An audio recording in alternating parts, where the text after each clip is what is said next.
Boa noite, meus amigos e minhas amigas do nosso canal Escola Teológica Católica. Vamos gravar o nosso vídeo de hoje, mas antes vamos rezar, pedir a Deus e ao Divino Espírito Santo que nos ilumine, coloque no nosso coração, aquilo que realmente o Senhor quer nos falar nessa noite. Em nome do Pai, do Filho e do Espírito Santo. Amém. Vinde, Espírito Santo, enchei os corações dos vossos fiéis. Acendei neles o fogo do vosso amor. Enviai, Senhor, o teu Santo Espírito, e tudo será criado, e renovareis a face da terra. Oremos. Ó Deus, que instruíste os corações dos vossos fiéis, com a luz do Espírito Santo, fazei que apreciemos retamente todas as coisas, segundo o mesmo Espírito, e gozemos sempre da sua consolação. Por Cristo Senhor nosso. Amém. Que a Virgem Santíssima interceda por nós. Ave Maria, cheia de graça, o Senhor é convosco. Bendita sois vós entre as mulheres, e bendito é o fruto do vosso ventre, Jesus. Santa Maria, Mãe de Deus, rogai por nós, pecadores, agora e na hora de nossa morte. Amém. Glória ao Pai, ao Filho e ao Espírito Santo, como era no princípio, agora e sempre. Amém. Nossa Senhora Aparecida, rogai por nós. São José, rogai por nós. Em nome do Pai, do Filho e do Espírito Santo. Amém. Muito obrigado pela tua companhia. Mais um vídeo que nós vamos gravar com a graça de Deus. Mas antes, aquele recadinho de sempre. Contamos com vocês, tá? Se inscrevam aí no nosso canal, você que ainda não é inscrito.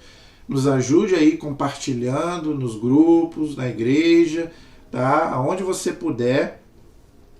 Você que é catequista, você que é ministro da Eucaristia, então você pode aí, que você que ainda não se inscreveu, ou você pode compartilhar na igreja, se você tiver algum grupo.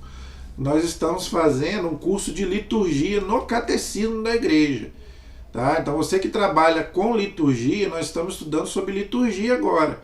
E eu estou usando o catecismo, não é opinião minha, não é nada meu. Tá? Então, nós que trabalhamos na igreja, na liturgia, a gente precisa conhecer. Infelizmente, eu tenho que dizer aqui, gente, a gente que trabalha na igreja, a gente tem que ser o primeiro a aprender sobre a liturgia para ensinar os nossos alunos e também para as pessoas que participam da liturgia. Muita gente participa da liturgia, mas fazem coisas que a liturgia não é certo, não é correto.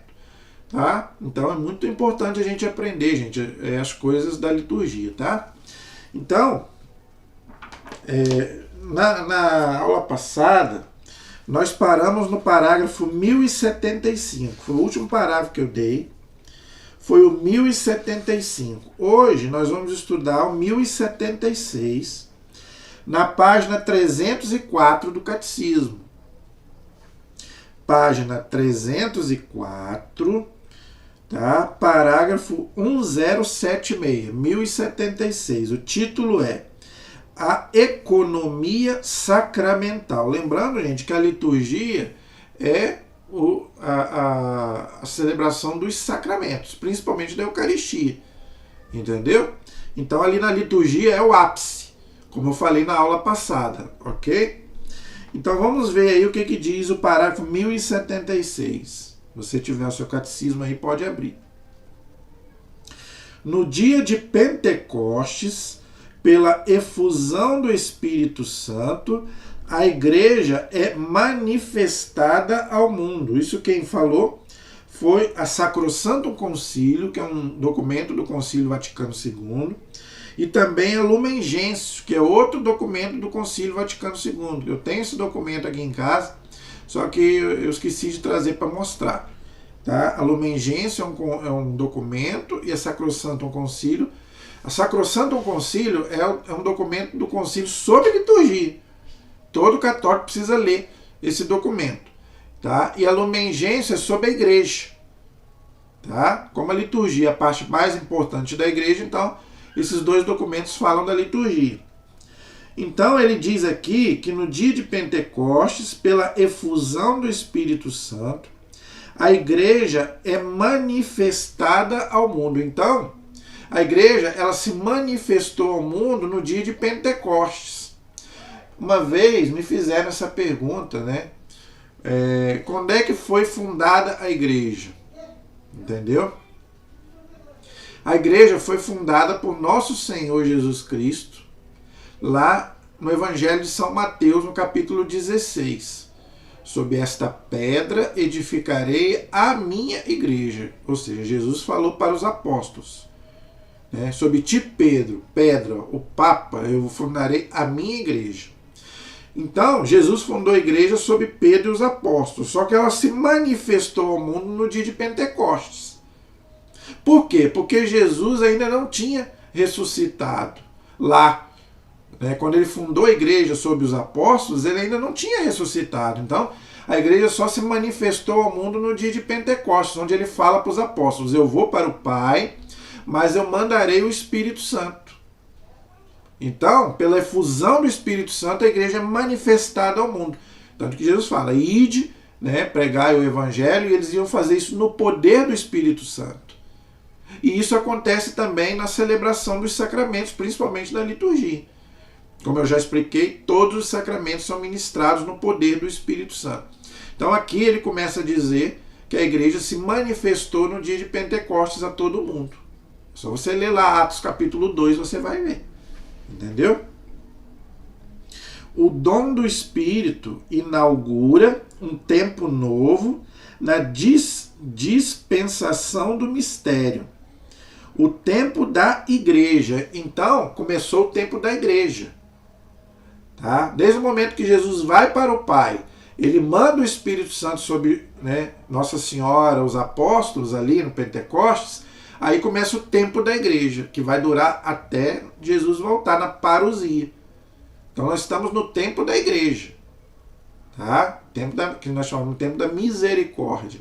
Aí quando o Senhor vier na parousia, acaba o tempo da igreja, acaba o tempo da misericórdia. Jesus volta como juiz para julgar os vivos e os mortos, está lá no nosso credo, entendeu? O tempo da igreja, durante o qual Cristo manifesta, torna presente e comunica sua obra de salvação pela liturgia de sua igreja, até que ele venha. Está lá em 1ª Carta aos Coríntios, capítulo 11, versículo 26. Durante esse tempo da igreja, Cristo vive e age em sua igreja, e com ela, de forma nova, própria deste tempo novo. Então Jesus, ele age através da igreja. Por isso que não basta só Cristo, como eu já estou cansado de falar aqui. Esse povo que fica aí, eu quero Cristo, mas não quero a igreja, está errado. Não caia nessa. Nós católicos não podemos pensar assim. Cristo age através da igreja, através dos sacramentos, através da liturgia. É o tempo da igreja, que somos nós, mas a igreja é o corpo de Cristo, é a instituição. Jesus não fundou a igreja para deixar lá de enfeite, como eu já expliquei aqui. Então não tem esse negócio de eu aceito Cristo, mas não aceito a igreja, porque a igreja é cheia de homens pecadores, tem padres pedófilos, tem bispo que é da teologia da libertação, o Papa eu não gosto, porque o Papa é assim, o Papa é assado. Gente, primeiro, vá à igreja por causa de nosso Senhor Jesus Cristo. Tá? Eu não vou à igreja por causa de padre, do bispo ou do Papa, eu vou na igreja por causa de Jesus. Entendeu? Você vai se decepcionar. Não acho que você não vá se decepcionar na igreja que você vai. Você não está lidando com anjo. Você está lidando com pessoas que falham. Tá? Você também não falha? Todos nós falhamos. Então, a igreja, por isso que a definição... Qual é a definição de igreja? A igreja é santa, formada de homens pecadores. Todos nós somos pecadores. Todos nós nos decepcionamos. Assim como a gente se decepciona com as pessoas se decepcionam com a gente. Mas isso não é desculpa para a gente deixar a igreja. Tá? Isso não é desculpa. Eu não vou na igreja por causa do A, B ou C. Eu vou na igreja por causa de nosso Senhor Jesus Cristo. Já falei isso aqui. Quantas vezes eu já ouvi isso? Eu não vou na igreja porque as pessoas vão lá para reparar a roupa do outro. Isso é problema delas. Se elas vão na igreja para isso, é problema delas. Eu não estou nem aí. Se a pessoa está com roupa A, B ou C, não pode ir indecente. Mas não importa a roupa que ela tá, né? Gente, a gente tem que ir na igreja por causa de Jesus. Tá? Por causa disso nós temos que ir à igreja. Não é para mais nada. Se tem erros humanos lá, deixa para Deus julgar. Deus vai julgar. Ok? Façamos a nossa parte. Ok? Nós somos corpo, né? Membros do corpo de Cristo, que é a igreja. Então, aqui diz bem claro, Jesus age e vive em sua igreja. Tá? Então Jesus, ele está em toda parte, porque Jesus é Deus, mas ele vive e age na igreja, principalmente na liturgia e nos sacramentos. Ok? E com ela de forma nova, própria deste tempo novo. Age pelos sacramentos, está aí, no parágrafo 1076. Então, Cristo age pelos sacramentos. É isto que a tradição comum do Oriente e do Ocidente chama de economia sacramental.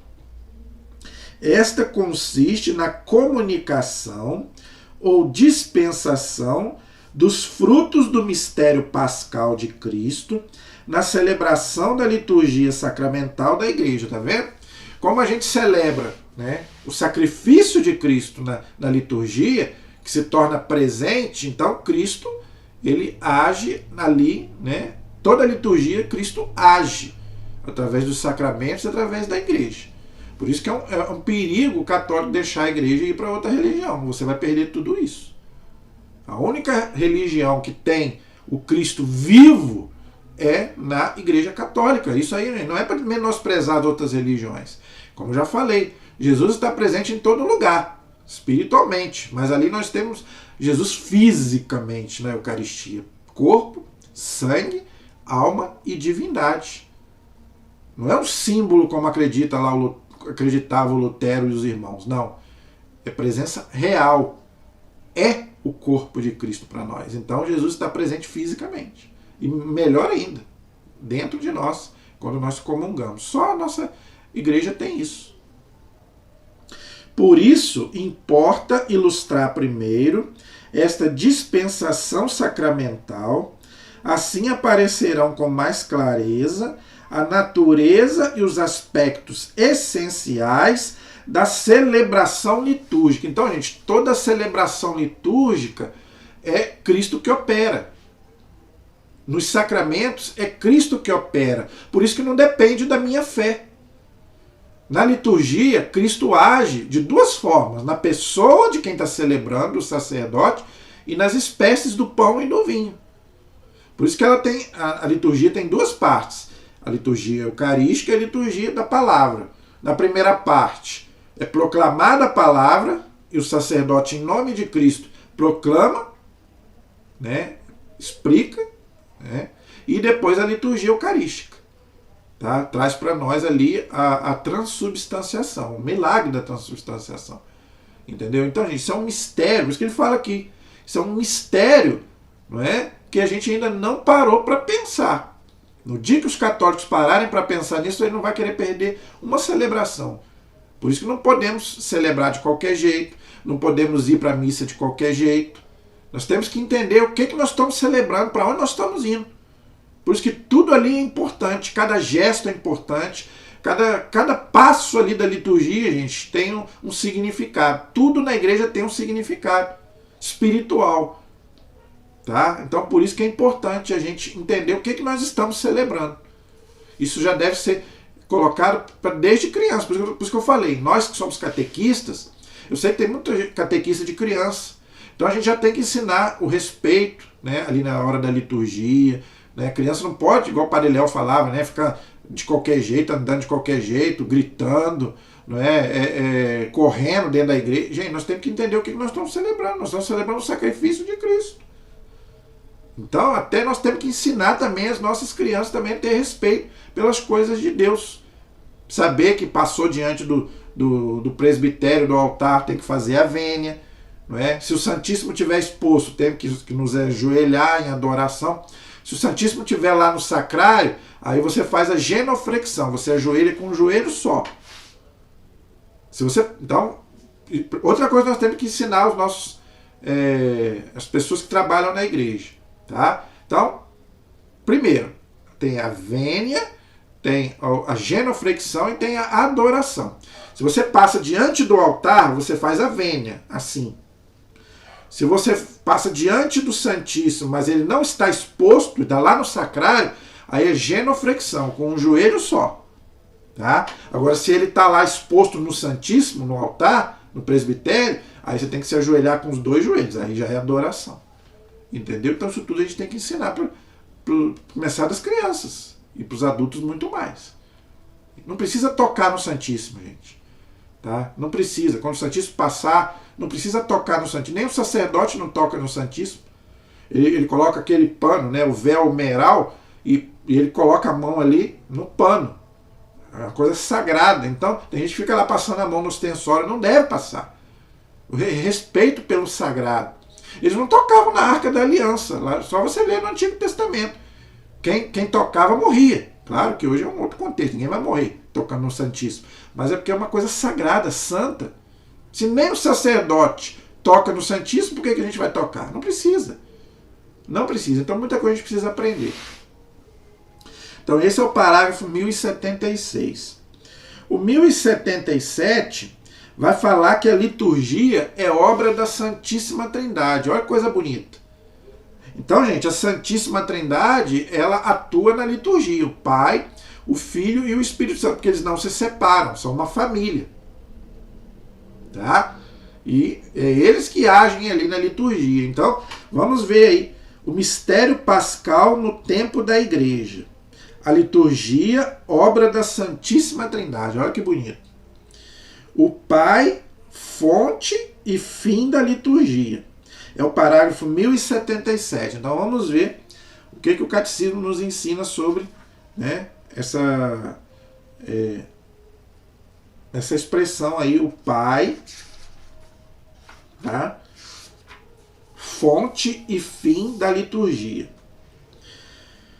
Bendito seja o Deus e Pai de nosso Senhor Jesus Cristo, que nos abençoou com toda sorte de bênçãos espirituais nos céus e em Cristo. Então, o Pai nos abençoa em Cristo. Por isso que toda oração litúrgica termina por Cristo nosso Senhor.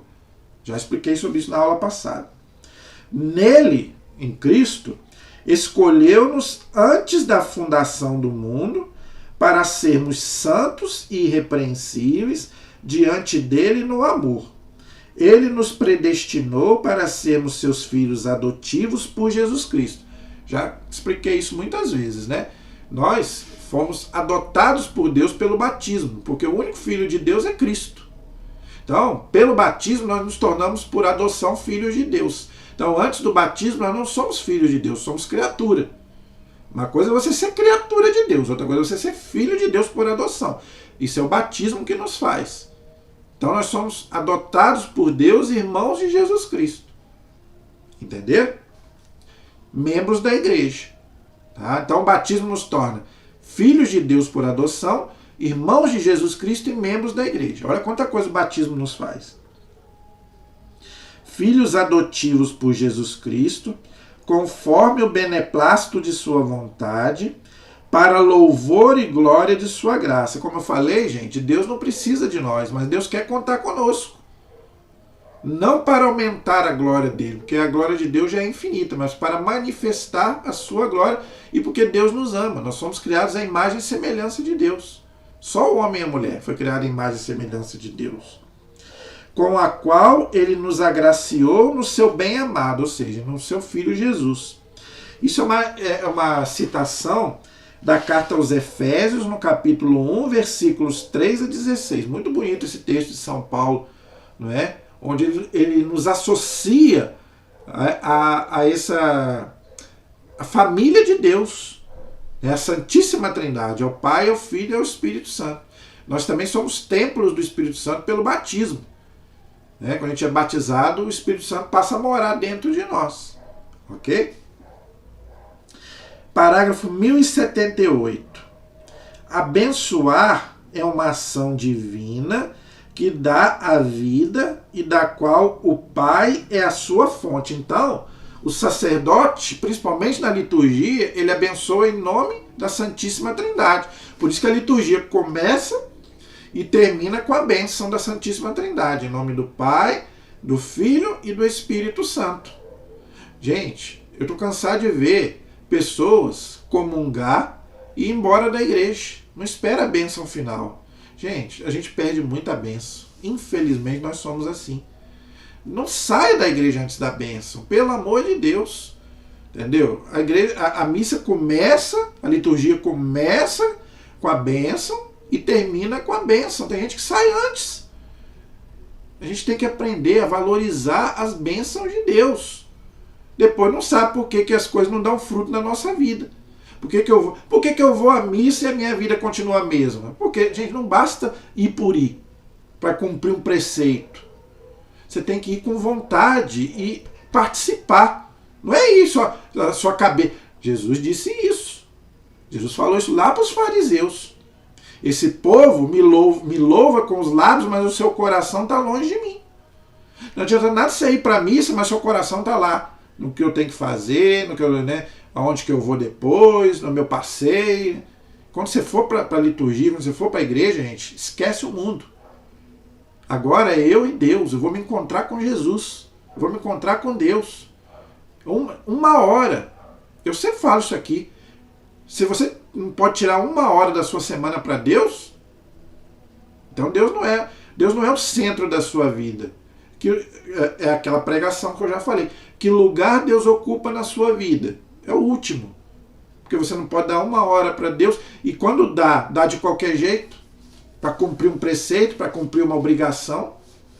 Deus não quer, gente, que a gente o ame por obrigação. Deus quer que a gente o ame por amor. Porque Deus nos ama. Deus não precisa provar mais o amor de Deus. Mas muitas vezes, a gente não reconhece. A pior coisa que tem é você amar e não ser amado.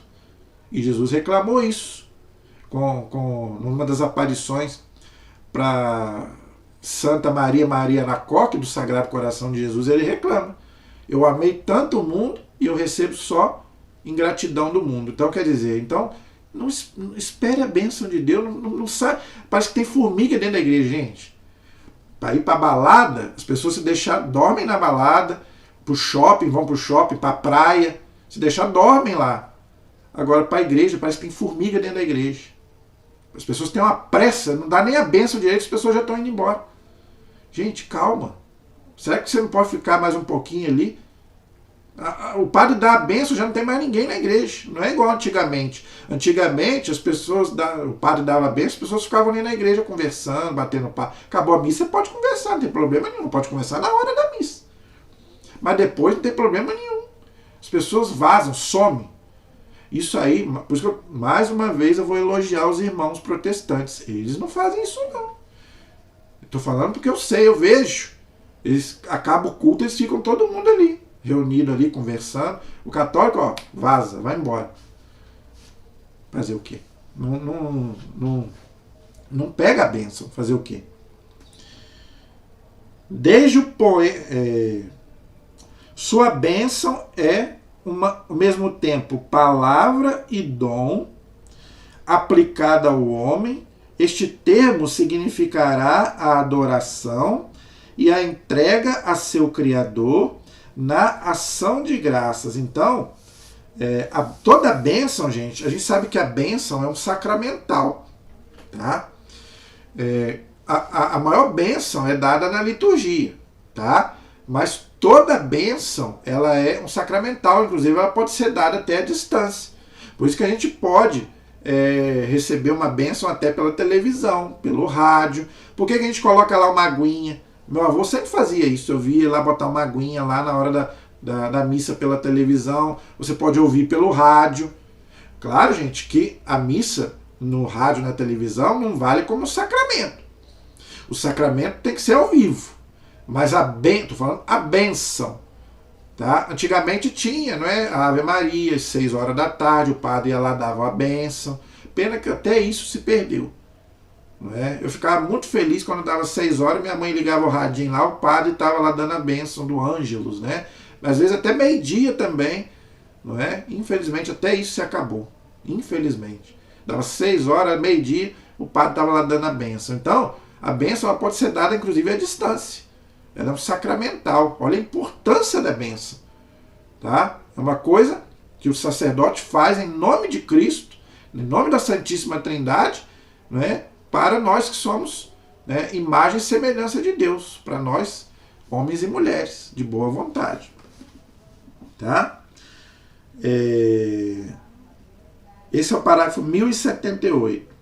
O 1079 diz assim: desde o início até a consumação dos tempos, toda a obra de Deus é bênção. É o que nós chamamos de plano da salvação. Desde o momento que Deus nos escolheu como seu povo, até a consumação, até a volta de Cristo, tudo isso é uma bênção de Deus para nós. Mas nós temos que ir atrás da bênção. Não é? Desde o poema litúrgico da primeira criação, olha que bonito, o catecismo diz que a primeira criação lá no Gênesis foi um poema. Né? E realmente, se você lê ali Gênesis 1, Gênesis 2, você vai ver o amor de Deus por nós.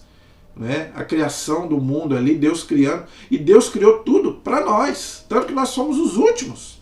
Deus criou as plantas, os animais, e o último foi o ser humano. E Deus falou, cuida. Eu fiz para você, você vai dar nome. Dar nome na Bíblia significa pertença. Então tudo me pertence. O homem, né, simbolizado por Adão e Eva, deu nome a tudo. Por quê? Agora é meu. Deus me deu. Pena que depois do pecado original, o homem passou a explorar e fazer outras coisas com esse mundo, né, com a criação que Deus deu. Mas antes não era assim, não. O homem cuidava, tanto que fala lá, eu te dei para você cultivar e guardar. Pena que o homem esqueceu disso. Né? Até os cânticos de Jerusalém celeste, os autores inspirados anunciam o projeto da salvação como uma imensa bênção divina. O que o catecismo está dizendo? Que desde o Gênesis até o Apocalipse, isso aí mostra o quê? O amor de Deus, essa bênção, né, de Deus, né, ao criar o mundo e esse plano de salvação que está desde o Gênesis até o Apocalipse, na palavra de Deus, não é? Isso aí simboliza duas coisas. Primeiro, o amor de Deus por nós e a bênção de Deus. Deus quer nos abençoar. Não é? Deus não quer nos amaldiçoar, Deus não quer perder ninguém. Não é? Então, quando a gente lê a Sagrada Escritura, a gente tem que ler com esse sentimento. Deus me ama, não é? E Deus quer abençoar a minha vida. Por que muitas vezes a gente lê a Sagrada Escritura e não acontece nada? Por quê? Porque a gente não parou para pensar que aquilo ali foi escrito. Aquilo ali, gente, é um símbolo de amor de Deus por mim e do quanto Deus me ama. O pai que ama o filho, abençoa o filho. Então é um recado para você que é pai, para você que é mãe. Se você ama seu filho, dê a bênção ao seu filho. Nunca amaldiçoe seu filho, está no livro do Eclesiástico. Deus me livre de um pai ou uma mãe amaldiçoar o filho. Essa maldição pega. Então, abençoa seu filho para que ele seja abençoado. A bênção de pai e de mãe, a gente tem poder. É claro que a bênção de Deus é maior, porque Deus é um ser absoluto supremo. Mas Deus deu essa bênção também para o pai e para a mãe. Então agora eu quero dar uma palavrinha para você que é pai e para você que é mãe. Abençoa seu filho, abençoa. Entendeu? Ah, meu filho está na droga, meu filho está na vida errada. Você já abençoou seu filho? As suas mãos são ungidas para abençoar ele. Como pai e como mãe. Quando ele estiver dormindo, bota a mão na cabeça dele, se ele é criança, se ele ainda é adolescente, né? Ou mesmo se ele é um adulto, não tem problema nenhum. A bênção continua a mesma, de pai e de mãe, para os seus filhos. Entenda o que eu estou dizendo. Bênção de pai e de mãe para os seus filhos. Vai achar que você tem poder de bênção para todo mundo. Não, isso aí só o sacerdote. Tá? O sacerdote tem o poder de bênção para todos, porque as mãos dele foram ungidas para abençoar. Agora, pai e mãe têm poder de bênção para os seus filhos. Tá? Por causa, né, daquilo que Deus, né, honra teu pai e tua mãe. Foi eles que te deram a vida junto com o Senhor. Entendeu? Então, isso é importante também o pai e a mãe saber. Esse é o parágrafo 1079. O 1080 diz assim: Desde o começo, Deus abençoa os seres vivos, especialmente o homem e a mulher. Olha só, vou repetir.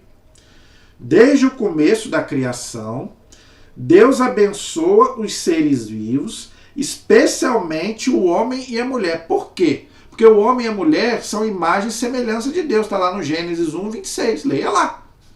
Façamos o homem, Santíssima Trindade, façamos, nós. Façamos o homem e a mulher a nossa imagem e semelhança. O homem e a mulher, não é o cachorrinho, não é o gatinho, não é o passarinho, não é nada. Homem e mulher, por causa dessa ecologia que está hoje aí, que hoje estão tratando melhor os animais do que um homem e uma mulher. Entendeu? Então, gente, não adianta ficar bravo comigo, gente. Não adianta. É o que diz a palavra de Deus, é o que diz o catecismo. Não adianta. Eu não estou falando que você não possa ter gato, não possa ter cachorro, mas trate-o como gato, como cachorro. Não acho que ele é mais importante que seu pai, sua mãe, seu filho, sua filha, não. Pelo amor de Deus. Olha a hierarquia. Deus, primeiro lugar, depois as pessoas, aí depois os bichos, as plantas, a criação. Primeiro Deus, depois o ser humano. Nada pode ser comparado ao ser humano depois de Deus. Estou falando nesse mundo aqui que nós vivemos. Infelizmente, não é o que eu estou vendo, gente. Cachorro e gato está tendo mais regalia do que homem e mulher. Como eu falei, tem mulher que trata melhor o cachorro do que o marido. Carinho, faz mais carinho no cachorro do que no marido. Estou falando porque eu conheço pessoas assim. Eu só falo, gente, daquilo que eu sei, daquilo que eu vi, daquilo que eu vivo. Tá? Então, pode ter seu cachorro, pode ter seu gato, mas entenda a hierarquia que você tem que obedecer, que você tem que amar. Entenderam? Então tá bem claro aqui. Tá? Deus abençoa os seres vivos. Então, não tem problema. Deus abençoa também as plantas. Tudo é criação dele. Plantas, animais, né? A natureza, tudo Deus abençoa. Agora, nada como homem e mulher, que são imagem e semelhança de Deus. Entendeu? Só o homem e a mulher têm alma imortal. Tem gente que gosta de brigar comigo também por causa disso, porque eu já falei e tem gente que ficou com raiva de mim, que eu falei que o animal não tem alma. O animal não tem alma imortal. Entenda o que eu estou falando. Ele tem alma, claro. Alma quer dizer vida. Claro que o animal tem vida. Eu estou falando que ele não tem alma imortal. Morreu, acabou. O animal morreu, acabou. O homem não. O homem e a mulher continua. A alma é imortal. O corpo vai para a terra, mas a alma é imortal. Já cansei de explicar isso aqui. Entendeu? A aliança com Noé, lá no dilúvio, não é? Gênesis 7, e com todos os seres animados, renova esta bênção de fecundidade, apesar do pecado do homem. Então aqui o catecismo faz uma retrospectiva do plano da salvação, que começa lá no Gênesis e continua com a Arca de Noé, onde, né, Deus salva lá aquela família, não é? E manda eles crescer e multiplicar, porque depois do dilúvio a terra foi povoada por eles, né? Tanto os humanos quanto também os animais, né? Tudo, né? Depois do dilúvio deu sequência através, né, de Noé, da sua família, aqueles que estavam com ele na arca. Por causa do qual a terra é amaldiçoada, por causa do pecado original, né? Infelizmente o pecado original, gente, fez com que a própria criação fosse amaldiçoada entre Deus, entre aspas, vamos dizer assim. Mas é a partir de Abraão que a bênção divina penetra a história dos homens que caminhava para a morte, para fazê-la retornar à vida, à sua fonte, pela fé do pai dos crentes, ou seja, Abraão, né, o pai do povo eleito, já expliquei sobre isso, que acolhe a bênção, inaugura-se a história da salvação. Então, gente, por que a história da salvação começa com Abraão? Porque Abraão, ele não é só o pai do povo judeu, o pai dos judeus, não. Ele também é o pai, o pai de todos aqueles que têm fé. Não é verdade? Abraão é uma figura do próprio Cristo. Não é? Abraão, Isaac, Jacó, os patriarcas. Né? Tanto que ele fala, o Deus de Abraão, o Deus de Isaac, o Deus de Jacó. Abraão vai sacrificar lá o Isaac, lá, que é o próprio Deus, quando sacrifica seu filho na cruz. Então, É uma simbologia, tá, gente? Isso tudo a gente vê. O próprio nome Abraão, já expliquei. Abrão significa pai elevado. Abraão, pai de uma multidão. Ou seja, pai do povo eleito. Ele fala que pai dos crentes, daqueles que creem em Deus, creem, né, na Santíssima Trindade, ok? Então, com Abraão começa a história da salvação. Tá? A história do povo de Deus, da família de Deus, começa com Abraão. Depois Isaac, Jacó, não é? E todos os outros, Moisés, até chegar em nosso Senhor Jesus Cristo, a plenitude, tá bom? Então esse é o parágrafo 1080. O 1081 diz assim: as bênçãos divinas manifestam-se em eventos impressionantes e salvadores. O nascimento de Isaac, então Deus começa a abençoar o povo com o nascimento de Isaac. Por quê? Porque Sara era estéril. Então Deus começa a provar o poder, mostrar o poder dele. Uma mulher que não podia ter filhos, estava com mais de 100 anos, Deus fez ela conceber e dali vai nascer o povo judeu, de Isaac, os israelitas, não é? Os muçulmanos são descendentes de Ismael, do outro filho de Abraão com Agar. Mas o povo judeu, da qual Deus vai fazer aliança, é com Isaac, filho de Sara e Abraão. A saída do Egito, a Páscoa e o Êxodo, né, tanto que a nossa Páscoa, né, ela é uma continuação da Páscoa judaica, né, mas começou lá na Páscoa dos judeus, lá no Êxodo. O dom da terra prometida de Canaã, que para nós é o céu, que simboliza o céu, não é? A eleição de Davi, que é o rei segundo o coração de Deus, a qual Jesus é o Messias, não é? Começa lá com Davi. A presença de Deus no templo. O templo, gente, não é só a igreja, claro, também. Mas o templo somos nós. Deus está presente na igreja, como eu falei, mas Deus está presente dentro de nós, porque nós somos templos do Espírito Santo. Né? Deus só não está dentro de nós quando nós cometemos um pecado mortal. Aí Deus não está, porque Deus é santo. Mas quando nós não cometemos pecado, Deus está dentro de nós. Né? Nós somos templos de Deus. E Deus habita em nós, no nosso coração. O exílio purificador e o retorno de um pequeno resto, né? Aquele exílio que o povo judeu, não é? Você sabia que a palavra paróquia significa terra de exílio? A palavra paróquia significa, nós estamos aqui, isso aqui para nós, gente, é um exílio. São Paulo fala, aqui esse mundo é um exílio longe do Senhor, tanto que ele fala, eu quero morrer para estar com Cristo. Ele fala, está lá na carta, a segunda carta aos Coríntios está lá. Então, gente, aquele exílio que os judeus passaram é uma simbologia também. Todos nós temos nossos exílios. Não é? Infelizmente, fazer o quê? A lei, os profetas e os salmos que tecem a liturgia do povo eleito. Então, os judeus tinham a lei de Moisés, tinham os profetas e tinham os salmos, né, que está lá no Antigo Testamento, que nós já estamos, inclusive, fazendo um estudo aí, né? Aos poucos nós estamos vendo. Lembram as bênçãos divinas e ao mesmo tempo lhes respondem mediante as bênçãos de louvor e de ação de graças. Então tudo isso, gente, como eu já falei, é a bênção de Deus e também para o louvor, a sua glória e nos proporcionar a graça de Deus. Você sabia que a palavra Eucaristia significa ação de graças?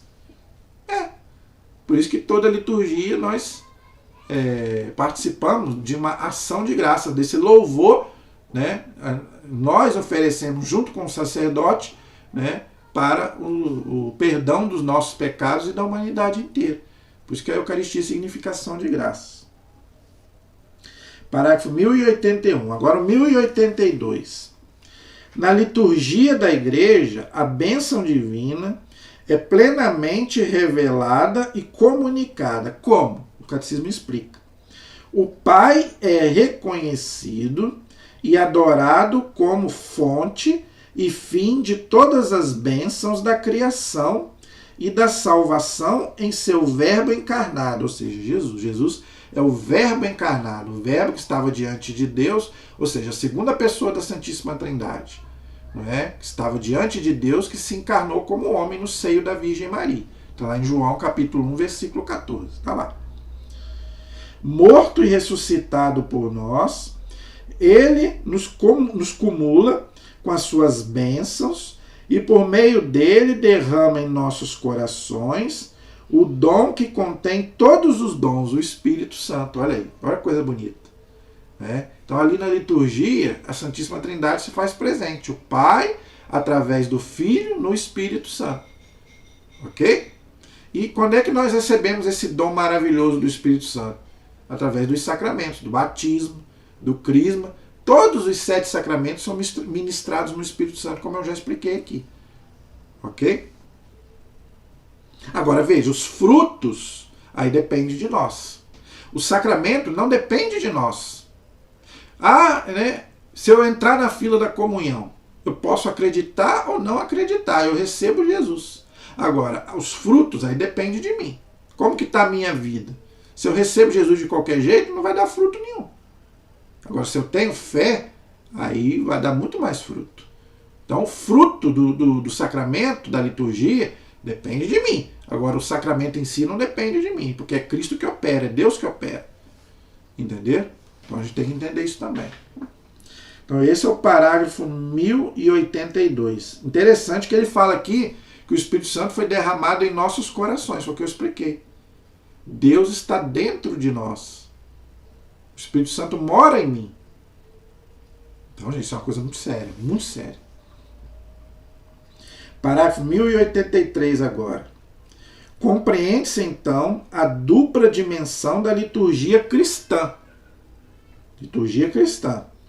Como resposta de fé e de amor às bênçãos espirituais com as quais o Pai nos presenteia. Olha que coisa bonita. Então, gente, o Pai nos presenteia com isso por causa do amor que ele tem por nós. E é isso que a gente tem que corresponder com o amor e com a fé. Senão, é o que eu falei, não dá fruto. Se não é por amor e se eu não tenho fé, vai ser aquela coisa vazia, como é para muita gente. Para muita gente a liturgia é uma coisa vazia. Porque não sabe o que está celebrando, não sabe o que está participando. Gente, se as pessoas soubessem o que é a liturgia, ela queria participar todo dia, como eu falei. Não é só de domingo. Quem pode, né? Eu sei que nem todo mundo pode, mas quem pode participaria todo dia. Na hora que a pessoa saber o que está celebrando, o que ela está participando. Por um lado, a igreja unida a seu Senhor e sob a ação do Espírito Santo, bendiz o Pai por seu dom inefável. Segunda carta aos Coríntios, capítulo 9, versículo 15. Mediante a adoração, então, gente, a liturgia, a primeira coisa, é uma adoração contínua a Deus. Então, não é só ali na hora da transubstanciação, ali é o ponto principal. Mas você pode adorar a Deus todo momento da liturgia, você pode estar ali adorando a Deus. O louvor e ação de graças. Então, você pode desde o momento que começou ali, você já pode estar louvando, bendizendo, agradecendo. Ali é a hora de você, gente. Ali você pode fazer o que você quiser. Ali é você e Cristo, você e Deus. Então ali é o momento de você pedir, agradecer, louvar, bendizer, agradecer por tudo que Deus já fez na sua vida, não é? Pedir perdão pelos seus pecados. E muita gente não aproveita, infelizmente não aproveita. Fica conversando, em vez de estar fazendo isso, está conversando. É o que eu mais vejo. Por outro lado, e até a consumação do projeto de Deus, ou seja, a nossa salvação, a igreja não cessa de oferecer ao Pai a oferenda de seus próprios dons e de implorar que ele envie o Espírito Santo sob a oferta. Então, quando o padre faz aquela oração ali de consagração, ele está pedindo ali o quê? O Espírito Santo.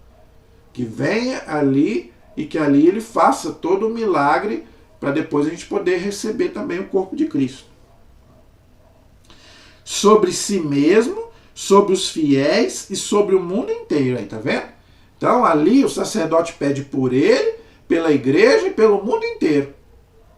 Quando ele faz aquela oração silenciosa ali, ele está pedindo isso.